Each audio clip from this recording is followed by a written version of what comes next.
H D. ಕೋಟೆಯ ಕಬಿನಿ ಜಲಾಶಯ ಭರ್ತಿಯಾಗಿದೆ. ಕಬಿನಿ ಜಲಾಶಯದಿಂದ ಕಪಿಲಾ ನದಿಗೆ ನೀರು ಬಿಡುಗಡೆ ಮಾಡಲಾಗ್ತಾ ಇದೆ. ಭಾರೀ ಮಳೆಗೆ ಮೈದುಂಬಿ ಹರಿತಾ ಇದೆ ಕಪಿಲಾ ನದಿ.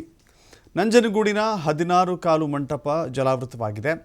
ಕಪಿಲಾ ನದಿ ಮಧ್ಯದಲ್ಲಿರುವಂತಹ 16 ಕಾಲು ಮಂಟಪ ದೃಶ್ಯಾವಳಿಗಳಲ್ಲಿ ಕೂಡ ಗಮನಿಸ್ತಾ ಇದ್ದೀರಿ. 16 ಕಾಲು ಮಂಟಪ ಅರ್ಧ ಭಾಗದಷ್ಟು ಮುಳುಗಡೆಯಾಗಿದೆ.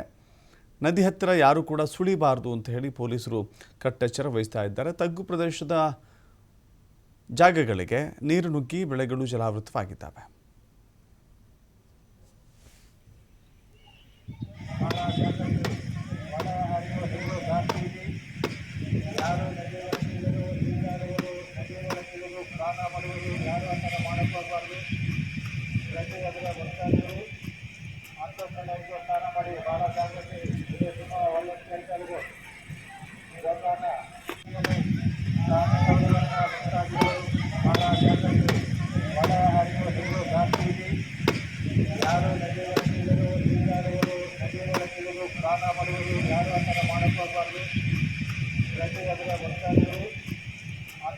ಸ್ನಾನ ಮಾಡಿ ಬಹಳ ಜಾಗ್ರತೆ